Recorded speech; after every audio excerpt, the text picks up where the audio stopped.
It's Thursday, December 9th, and this is now on HNN. Honolulu City Bus and Handy Van online servers go down because of a possible cyber attack. I'm pretty depressed. New at noon, the Navy is disputing the state's findings that petroleum levels found at the Navy's Aiea Halawa water shaft were more than double the safe limit. These stories, plus we're still assessing the damage left behind by the winter storm. Details just ahead on This Is Now.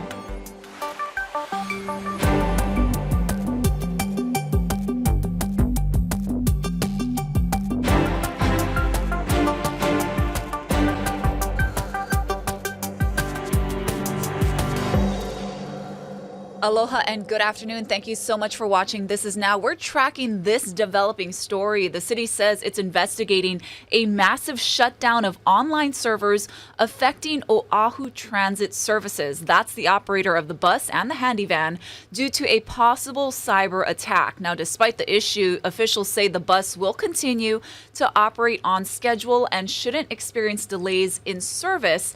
The handy van, however, cannot access, view, or print customer reservations. So customers are urged to call 456-5555 to schedule same-day pickups. Now, the Bus Pass office located at the Kalihi Transit Center is also affected, and that means you can't buy holo cards or passes there, but customers can go to Satellite City Hall or other retail locations to pick those up. Now, no other city operations are affected. It's unknown when the networks will be restarted. All right, everyone, so good to have you here in the H&N Digital Center. Let's get to today's other big story, and that is the health department says another Navy well is contaminated. Now, the Navy is disputing that. We expect to get a lot more details about this. Coming up in just about 30 minutes, the Board of Water Supply is going to hold a press conference. Meanwhile, I wanted to play out some sound from the Sierra Club's attorney.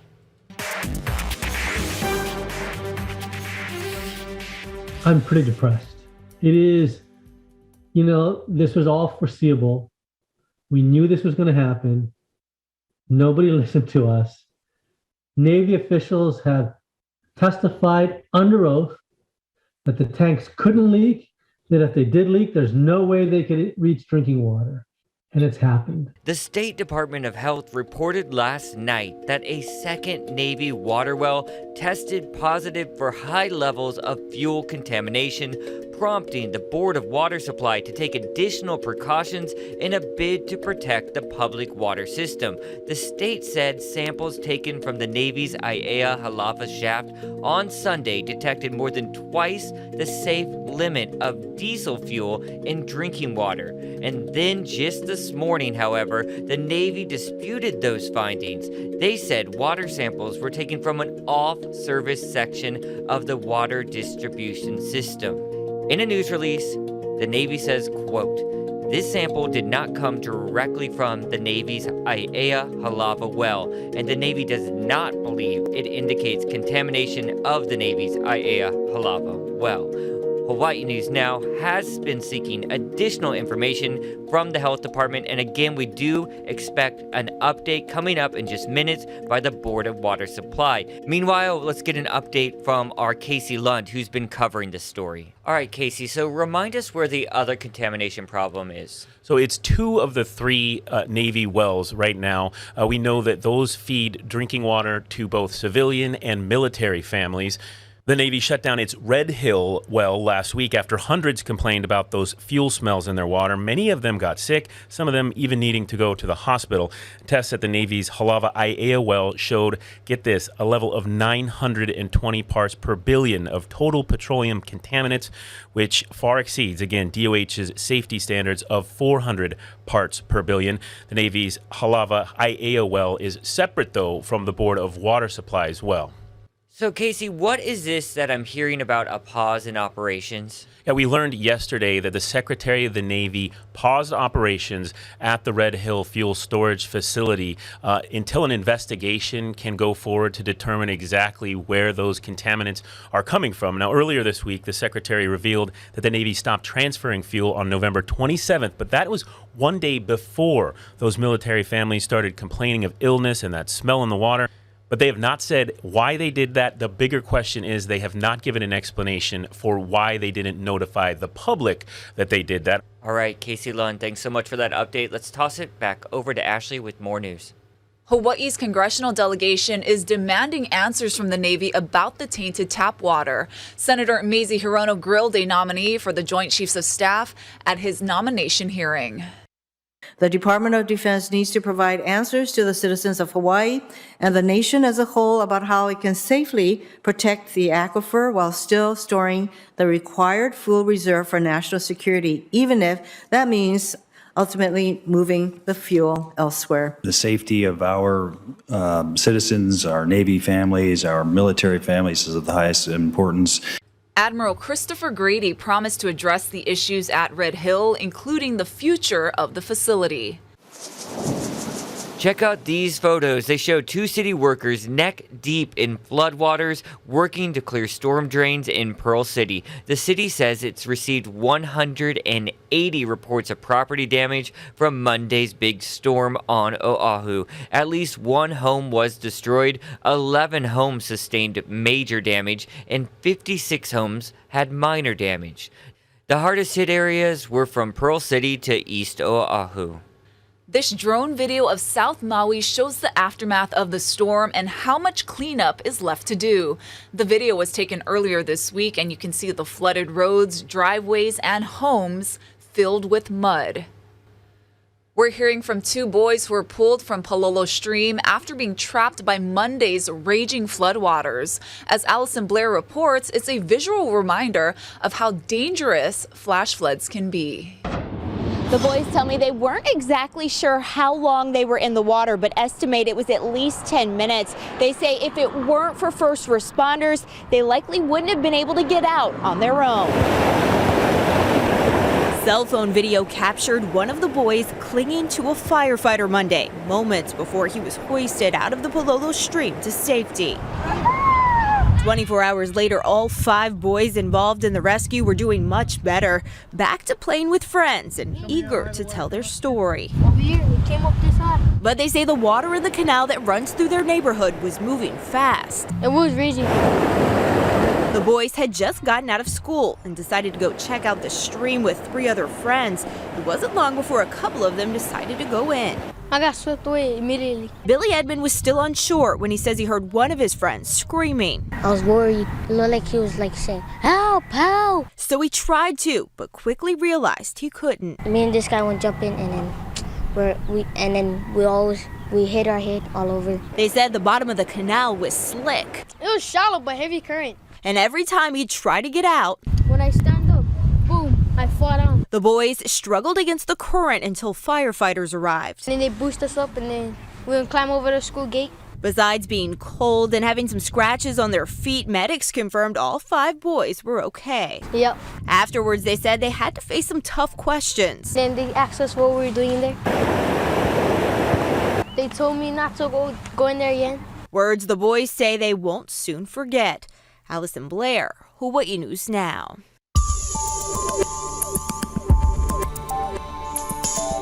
The storm is gone, and we're going to have cloudier skies today because the tail end of that storm is over Kauai and Oahu.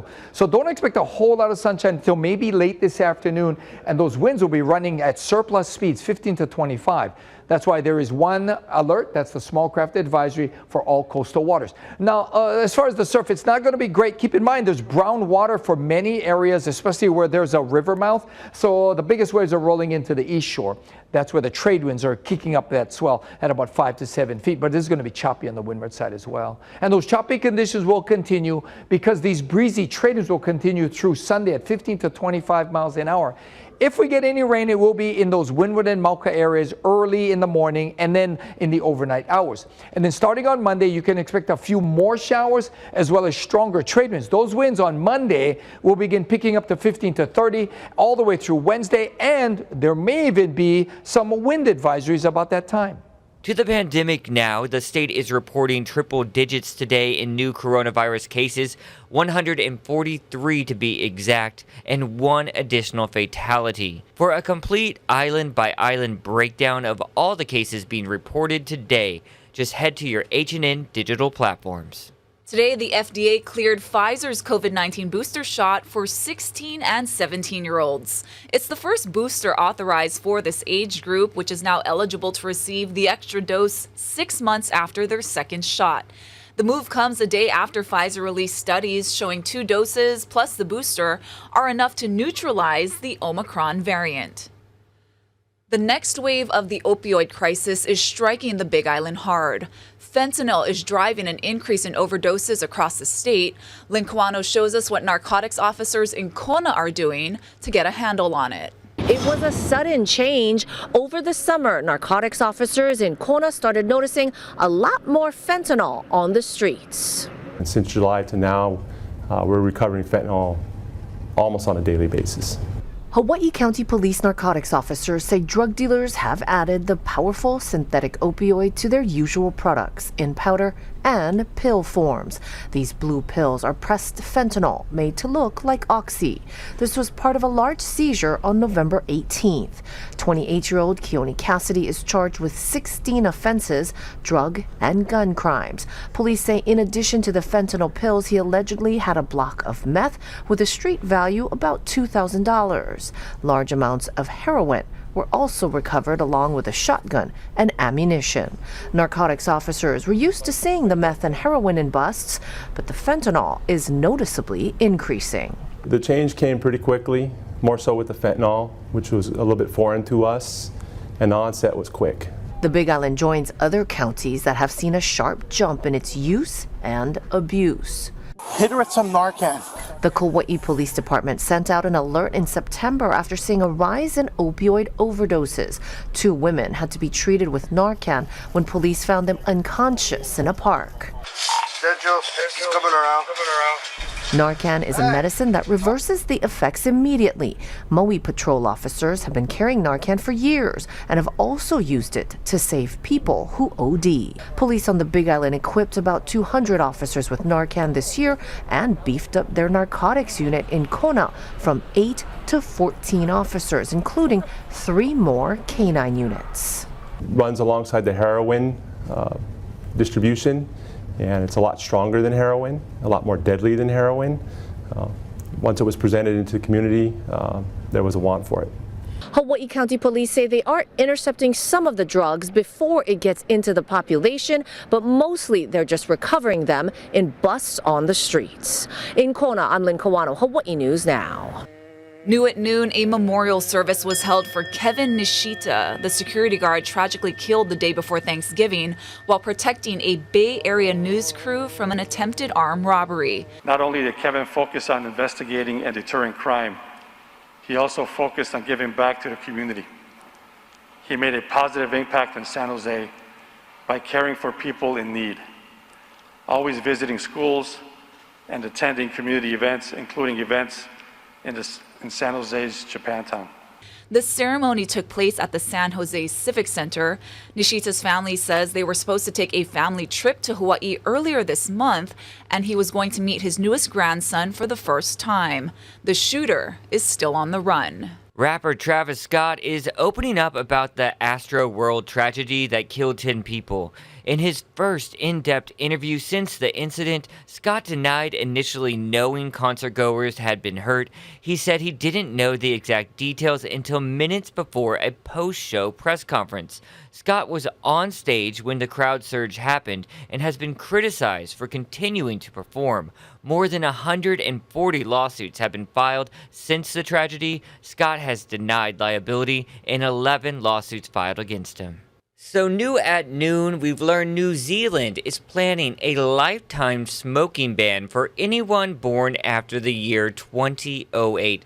It's a plan to make the next generation smoke-free. Ian Lee explains. New Zealand wants to snub out smoking for good. This is an important milestone in the history of tobacco control. A new law will make it illegal for anyone now 14 or younger to ever buy a cigarette, even as they get older. Future generations will never legally be able to purchase tobacco because the truth is there is no safe age to start smoking. The minimum age to purchase cigarettes will keep rising year after year. The government also wants to reduce tobacco's appeal, addictiveness, and availability. New laws will mean only smoked tobacco products containing very low levels of nicotine can be sold. In the country of 5 million, about 5,000 people die every year from smoking.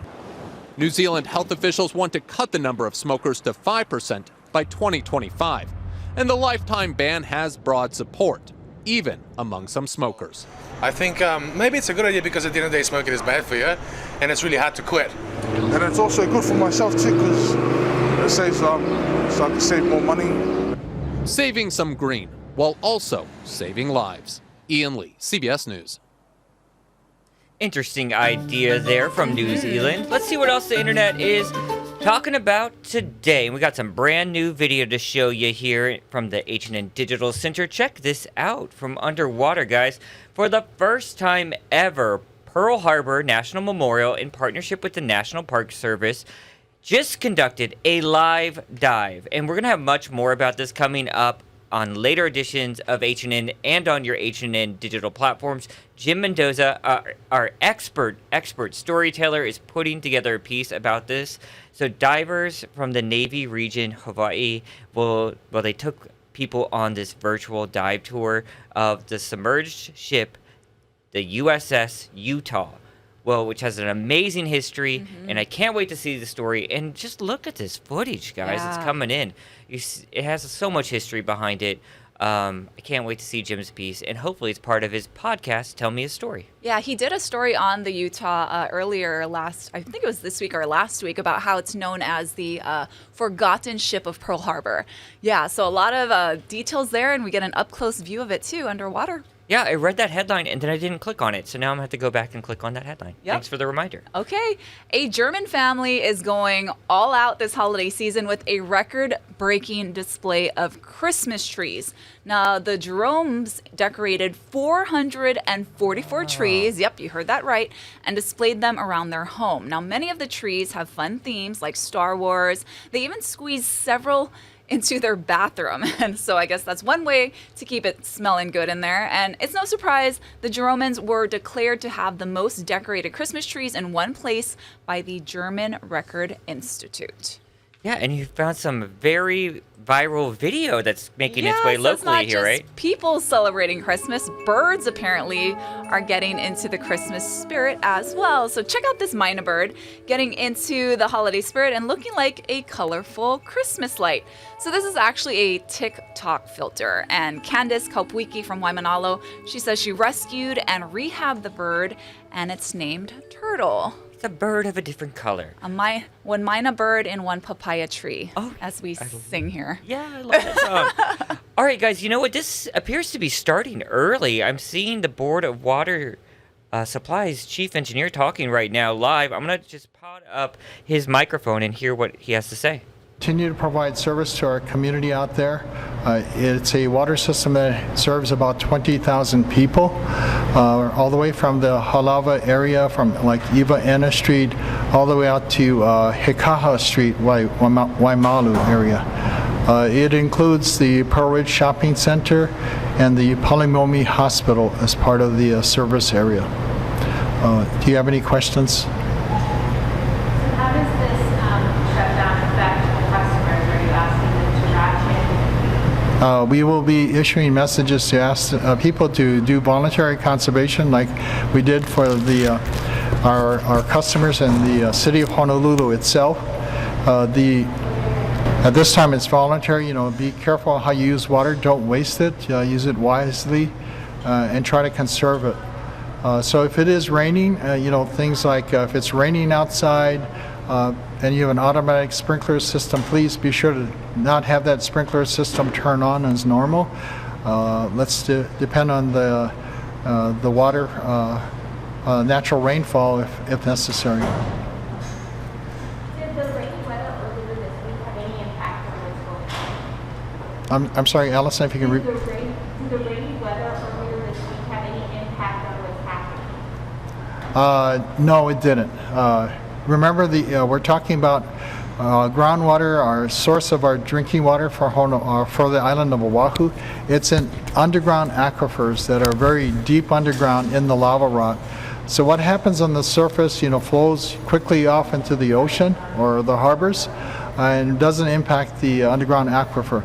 It is one thing, though, with this rainfall, it falls on our watershed areas, and that is the source of our water, our drinking water, ultimately, because that water falling on the, especially the Malco watersheds, that seeps down into the lava rock and can take up to 25 years to get to the aquifer and be pumped out to our customers. So rainfall is a blessing. Too much rain, though, can cause flooding, and that is a problem, but rainfall is the source of our recharge of our underground aquifers. Earlier today, we got a press release from the Navy sort of backtracking what they said yesterday, that perhaps the contamination they shared with you was not in the well. Can you explain your interpretation of that message and your reaction to it? Yeah, that's interesting that they issued a press release, because after our initial call from the Navy informing us about the 900 parts per billion detection of TPH diesel, I got a call a couple hours later from the same person in the Navy, basically trying to downplay that the test result was not indicative of what's in the aquifer. So my question to that individual was, well, isn't the water in that pipe or that you took the sample from coming out of the shaft? If it's not coming out of the shaft, then where did the diesel come from? So my recommendation to the Navy and to the Department of Health is to take some repeat samples to validate the test results. But for now, we're just going on the basis that it's gotten into the aquifer. We're taking the precautionary measures, shutting our wells down that pump from the same aquifer, because, folks, we cannot afford to repeat what the Navy's customers are experiencing right now in the broader Honolulu and Oahu community. Is this an indication that there's like a plume that moved from the Red Hill shaft to their Aiea Halawa shaft? That's what we suspect, because we've always maintained over the last 8 years that there is a flow. Normally it's from Mauka to Makai, from the mountains where the recharge is happening to the oceans, and fresh water is flowing continuously. But we also felt that there is a flow direction across Halawa Valley to the northwest, which would take it toward our Halawa shaft, the Navy's Aiea Halawa shaft, and also our Aiea and Halawa wells. So we maintained that, and based on field data that was collected by the USGS a few years ago, where we cooperated with them, the Navy cooperated, and also DLNR, I think, was also involved in that test.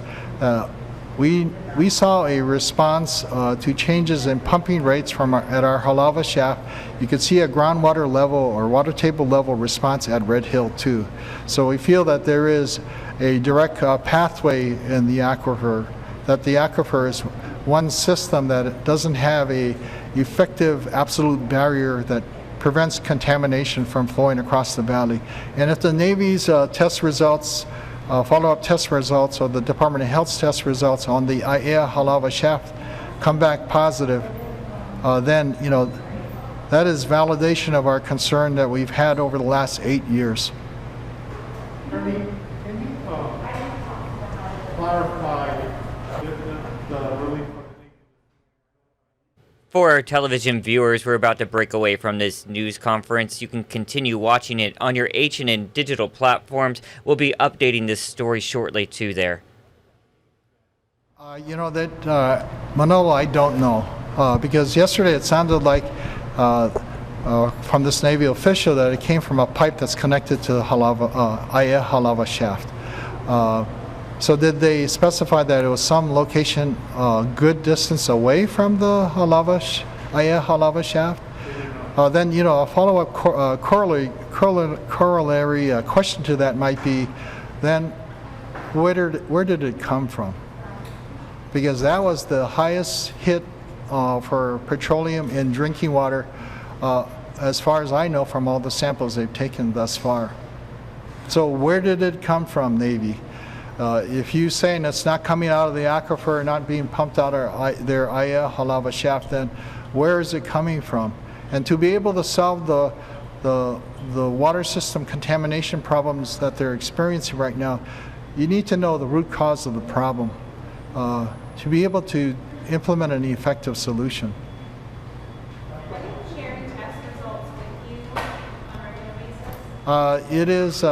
It's still not regular. We've asked the test results come through the Department of Health.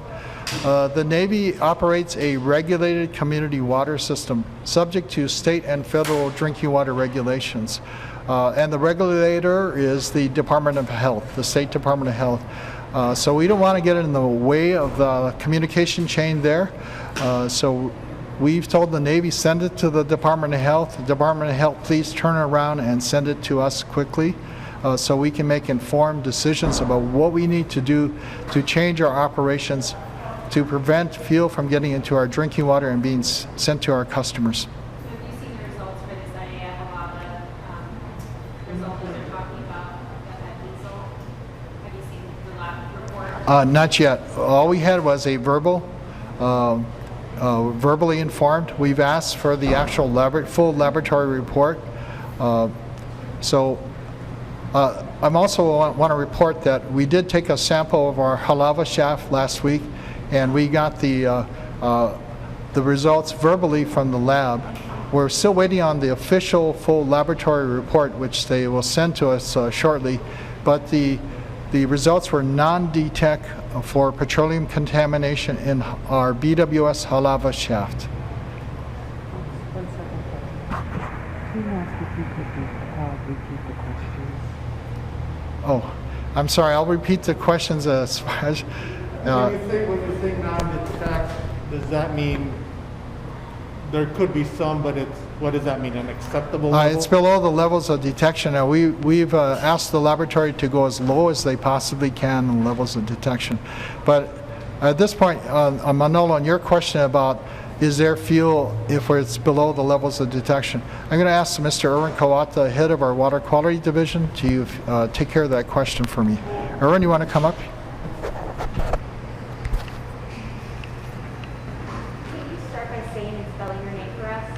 Oh, sure. My name is Erwin Kawata. Erwin, E-R-W-I-N, Kawata, K-A-W-A-T-A. I'm the program administrator for the Water Quality Division here at the Board of Water Supply. So just to repeat the question about concentrations or amounts below the level of detection, that's what we read in the Navy risk assessment report, that there are concentrations that are present underneath the tanks that are below the levels of detection, and amounts that are also being released below the Navy's ability to detect.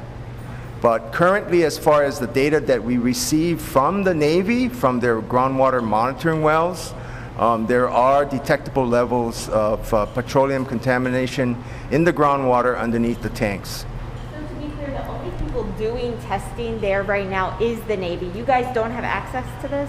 All of the monitoring wells that we're talking about, including the Navy's own water sources, all of that testing is being done currently by the Navy themselves.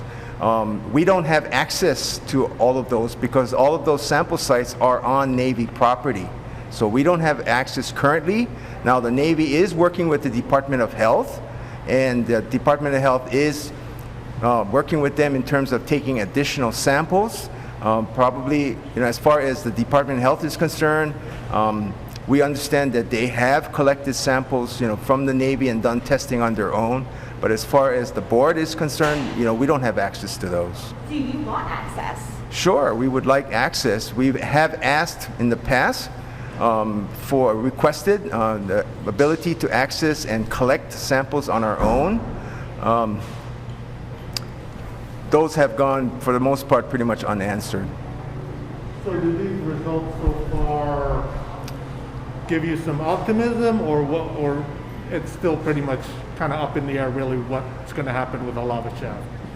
Well, the results from so far give us concern that there is petroleum contamination, from the Navy's water source at Red Hill Shaft. And certainly, the most recent one from the Navy's Aiea Halawa shaft gives us concern as well. Some of the reports or coming in and the media releases from the Navy are a little bit, from our standpoint, confusing, because when the Navy informed us just yesterday, it was clear to us that the sample did come from the Navy's Aiea Halawa shaft. What about the results that you just got? I mean, does that give you some peace of mind or not really? Well, the results that we've just gotten, it's from the Board of Water Supply's Halawa shaft.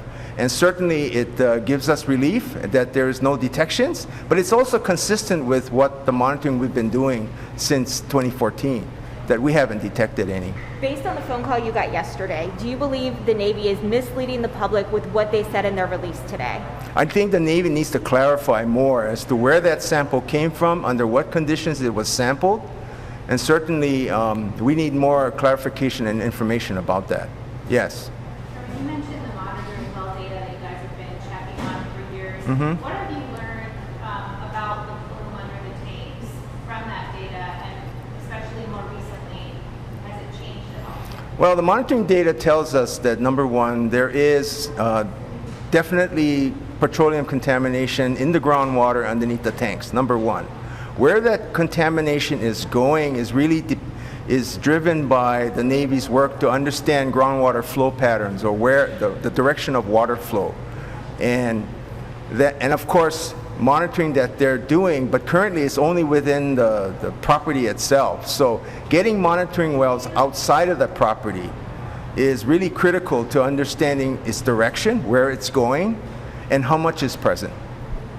Earlier I was speaking with Mr. Lau, and he says the best way to mitigate what's going on is to drain the tanks immediately. If the Navy doesn't do that, what's going to happen? Well, if it doesn't do that, then the risk for further contamination still exists. And so, yes, the best way to address this is to take the fuel out of those tanks and away from the groundwater aquifer.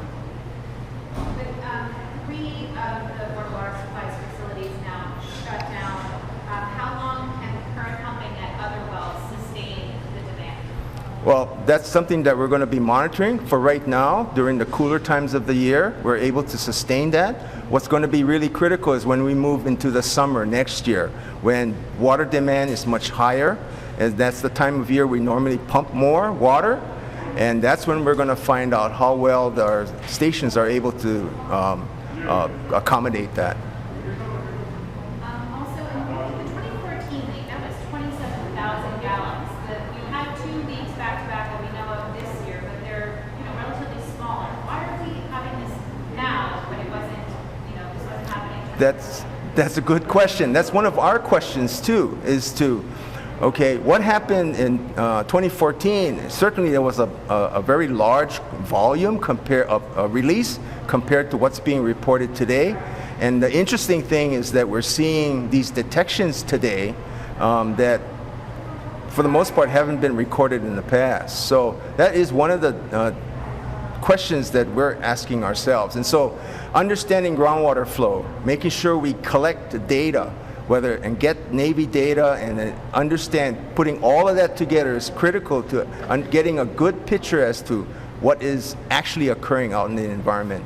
I've also been talking with some experts who say the information the Navy has shared so far is really like their umbrella terms, like total petroleum hydrocarbons is like a broad term. It doesn't reveal the specific constituents that are in the water. Are you looking for more specific data? I am. Petroleum is essentially a mixture of various different kinds of what is called hydrocarbons or chemicals. Yes, there are broad classifications such as total petroleum hydrocarbon is diesel. That is, for the most part, a broad classification, measuring only certain carbon numbers. But there are other constituents that are present in petroleum as well. Benzene, toluene, xylene, naphthalenes are also present. So that's something that we also monitor too, and have been doing so since 2014 in our wells. What other questions do you guys have for the Navy that they haven't answered yet? Well, certainly, clarify the most recent finding at the Aiea Halawa shaft, and as far as that test result. Clarify for us where the sample was collected, how the system was operating at the time, and certainly how much water was being pumped from Aiea Halawa shaft prior to this date. What was the pumping record? How much water was actually being delivered? And was samples ever collected prior to that time? We certainly would be very interested to see that, if that data does exist. Do either of you happen to know water samples being tested more ever since last night's news, whether it's Iroquois Point and that whole area? Are samples being taken from there? We're not aware. Yeah, you mean samples being taken by the Navy of those areas? Navy or the health department? We're not aware. Yeah. Are there any other questions? Thank you, Aaron. That's a great job. I'm just curious if Board of Water Supply customers in the Pearl City area are any more at risk than anyone else on your system? We don't believe so. You know, because of the steps we've taken, we want to keep the fuel from getting into our water system. And that only way we can do that is to shut our wells down. But it does put a strain on the other wells to keep up with the demand in that system. What would the first community to be impacted be if it's flowing the way you think it's flowing? In terms of impacted communities, what we don't know, Allison, is actually the ultimate destination of this fuel that we suspect has leaked out of the tanks, has now traveled across the valley. Where does it ultimately end up? How do you find out? Some of the only ways is really to drill more test wells to try to locate the plume moving underground. And I don't know if that's part of the plans. That's something we'd like to discuss with the Navy and the Department of Health. Is under the ALC, they're responsible to develop a groundwater model and a fate and transport model to try to determine where groundwater is moving and where the plumes might go and at what levels. Is that feasible to drill those? What does that entail, drilling a test well? It's drilling basically like drilling a water well, but at a smaller diameter, and usually those test wells are smaller. You do have to go through making sure that you have a permit to drill the well from the appropriate agencies. Make sure you have landowner approval to drill a test well, install it on their property. How long does it typically take? Is it something that can be done fast, or is it something that takes an extended period of time? It does take a period of time. In our experience, I think, Erwin, we can talk about one well we drilled at our reservoir on the Mauna Loa side of the Red Hill facility. We did install a test well in our property. Erwin, you want to talk about the timeline? Yes, that test well took us about a year to install, but that's starting with all of the design, having all of the permits in place, approvals to install that. Yeah. So this one that Ernie was talking about was on Board of Water Supply property, so it kind of cut that process short. Did you get some kind of emergency approval? Sure, we can get things like that. We can talk to the Water Commission and get them to request an expedited approval. So if we're going to be installing test wells, more in the Halawa Valley area, there are other landowners in that area, so we have to get approvals, and so we're in that process now. In a best case scenario, what's the shortest amount of time you could get a test well? The shortest, everything working out perfectly, 8 to 12 months at the best. Does the Halawa shaft only service this area here on the map behind you, or does the water from the system also go elsewhere on the island? The water pretty much stays in this area, but you can see the valleys. So the water can also be boosted up to those valleys, like in Manoa, Palolo, and Newman. Some of these well sources here also pump into the higher service areas. And if we're in a situation where we're rationing water for this area, is there a scenario in which the water from the windward side is pumped to the southern side of the island? We do have a pipeline connection from the windward side around Makapu'u to bring water to East Honolulu. But remember, we also have to serve the needs of the windward community first before we even bring any water around. So during emergencies like major pipeline breaks that interrupt the flow of water to East Honolulu, we've had to bring some of the windward water around. but we watch it very carefully because we don't want to create problems on the windward side with our customers there too. So that I'm not going to give a false representation that we're not going to struggle. I just want to be upfront with you. We will need everybody's kokua to get through this. And the resolution is not going to be a short-term resolution. It's not going to be over, especially if it's major groundwater contamination for a while. So to not make it worse, the best thing is for the Navy to get the fuel out of Red Hill, their facility, as soon as possible. And follow the Department of Health's director's order. Install that treatment system at Red Hill Shaft. And who knows, by tomorrow you might see that they need to install a similar system at their Aiea Halawa well because it's going to be contaminated, or it is contaminated. So solutions to this problem that unfortunately we are in are not going to be short-term solutions. So I just want to manage expectations. We will be in this situation for quite a while. So what happens if the Navy refuses to remove the gas? That's a question that'll be up to the state of Hawaii and the U.S. EPA, what actions they take to enforce their emergency order, and that's probably a best question for the Director of Health. Ernie, I have a Facebook question, if I may. Oh, okay. From a watcher on a Facebook page. What happens if you can't keep up with demand? Thank you. Okay. And this scenario could happen in the summer if we had a big pump failure at one of our pumping stations or a big main break, that we may have to look at more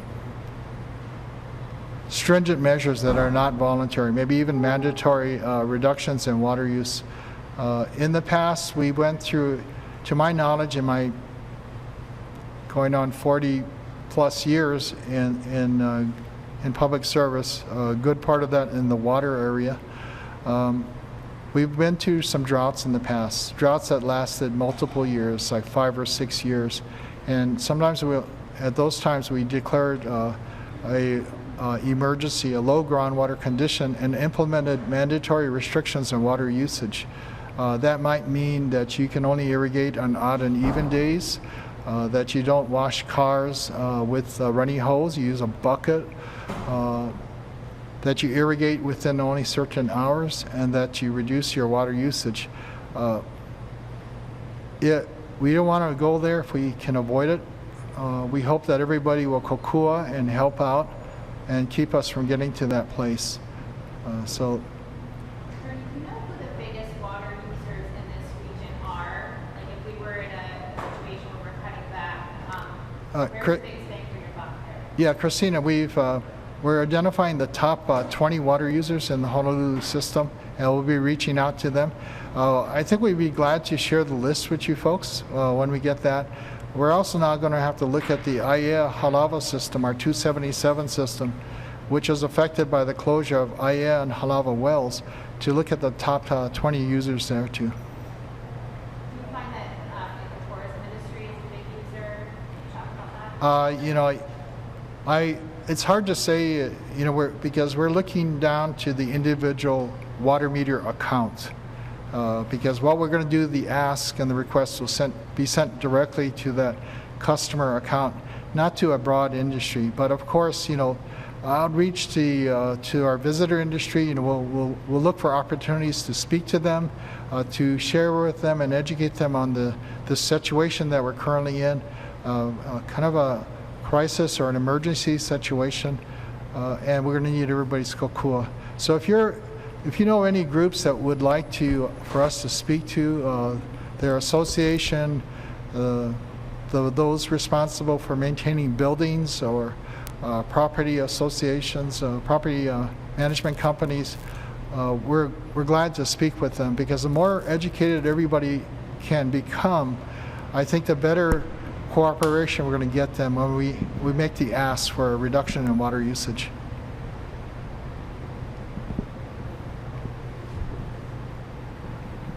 Any other questions?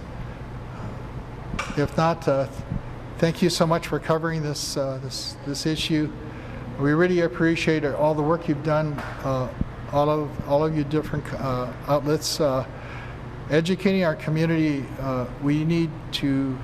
You need to help us do that, and we appreciate this collaboration. If you are uncertain or confused about different concepts, please call us.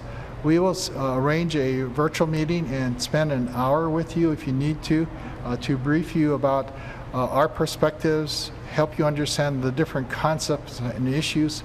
This Red Hill situation has been very technical, it's very complicated, and there's a lot of information that you have to be able to grasp, and I know it's not easy, so if you do need that help, please call on us. All right, there's the Board of Water Supply providing an update on the water contamination issue that is still ongoing. Right now, our team of web producers is writing up all the information that was just revealed in this media briefing. We'll be posting that any minute now, so keep checking those H&N digital platforms, and then we'll also have another update coming up at First at 4 on KHNL. Thank you so much for watching this extended edition of This Is Now.